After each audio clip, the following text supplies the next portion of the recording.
Woodcock 45 here. You know, I have a few knives, several pretty nice knives, but I'm still pretty much a hack when it comes to knives. And I do know how to hack with them. Pretty handy. You got a nice sharp knife with a little bit of weight to it. Saves a lot of time. It's amazing the work you can get done. There's an old dead one. I'll leave him. I don't care about him right now. But this is a handy knife. This happens to be a Puma Bowie. Let me lay it here where you can take a good look at it. It's Puma Bowie original.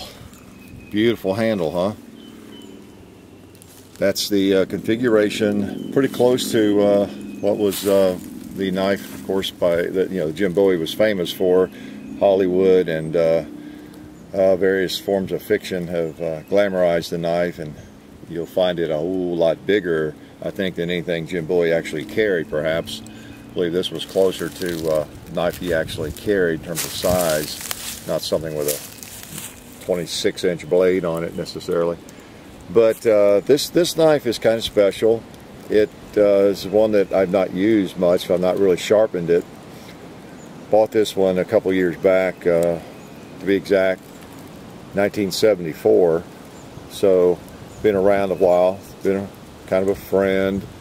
It's a beautiful thing with that handle and of course the German steel.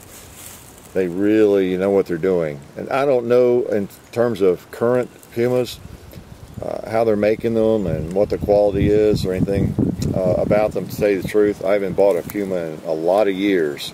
I went through a spell back in the 70s where I sort of collected them. I have, well, I had 3 or 4 or 5, I guess. Still have 2 or 3, maybe 4. And this was just a knife. I've always liked the Bowie style, a knife that has a nice thick, blade with a full tang, as you can see that one is. And instead of as opposed to a flimsy knife. Although sometimes a thin knife is great for cutting, no doubt about it, even hacking, as long as it doesn't break on you. But I've always had a passion, as you know, for a well-made Bowie knife, or this style, and a large knife. And that's a nice package. You see the old sheet there came with the knife. You got the Puma there, and shows a little bit of not really any wear, so to speak. I've just oiled it over the years, tried to keep it in pretty good shape. Still got the date on the back there where I wrote on it. And just a nice old knife. Good size. This was not easy to find back in the day when I was looking for these. I was looking for I had the White Hunter. And if you're familiar with these knives at all, it's a pretty good sized knife as well. And I lost it in a burglary many years ago. And I've got a couple more we might show at some point. But this is a really handy size, and it's not too gigantic. It's for carrying, or like I say, for just hacking around. It's got plenty of weight where you can just get a hold of it. You're not going to. Just where you're going. We do a lot of trail clearing. You might have noticed. Oh, there's one right there, John. Make sure I don't. John. We do a lot of trail clearing, just maintaining the trails that we have. It's a major ordeal. If you've never lived in one place for very long or had any land, you might not appreciate this, but things try to grow into your trail. The limbs, the leaves, the little twigs, the small trees, and various bushes and things.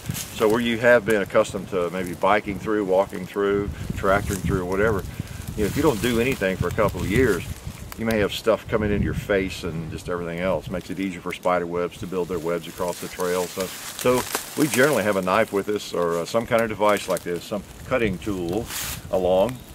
Weapon, all right? Most people think a knife is a weapon. Pretty funny, and it could be, but it's a tool mainly for me. So anyway, we have something along with us generally when we're walking the trails, just in the spring especially, and all through the summer. And just something starting to grow in, and just hack it. So that way you're not slapped across the face with it. What I was getting at is you may not realize how fast things do grow. You may have there may be nothing right here in this area. I come back through here before I don't see anything right here necessarily growing any young growth. We're in some big trees here, but as the trees get taller and the woods get bigger, you don't get as much of that. But you may have something that's grown out like 2 feet, since you've been back through there in a few months. I mean, in the spring, things actually grow considerably sometimes. So just hack it off just to keep the trails clear. If you're going to walk through or bike through or drive a dome car through. You might have seen that video. So anyway, the Bowie, the Puma, nice. Has a nice sheath. I'll show you how this was supposed to work. Has this little hole in the handle, probably known as an eye. And you have this little piece of leather on the sheath. You're supposed to, I believe is how this is supposed to work. Take it through there and loop it around, and it secures the knife. You wear it on your belt, see? You're not going to lose it when you're climbing Mount Everest or whatever you might be doing. So it's pretty handy and been very quick to release. So, sweet knife. Those are pretty pricey knives, always have been. In the Puma line, the German steel is supposed to, at least at that time, was supposed to have been some of the best steel. As I said, I've not worked with it, sharpening it, so I can't necessarily speak to that. I know it's held the edge it has very well for those many years, since 1974. 25, 26, or you say 30 or 37 years old, something like that.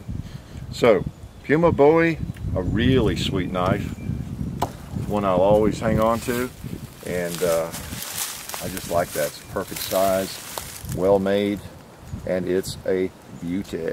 It's a beauty. It's quite a toe sticker, but you know, I just remembered, I've got something. I was going to have a snack here. The real value in a knife, not just hacking limbs, is opening a snack. You know. There you go. So if you've got a nice sharp knife with you, you have lots of options. So Hickok signing off and wishing you a great week. Life is good.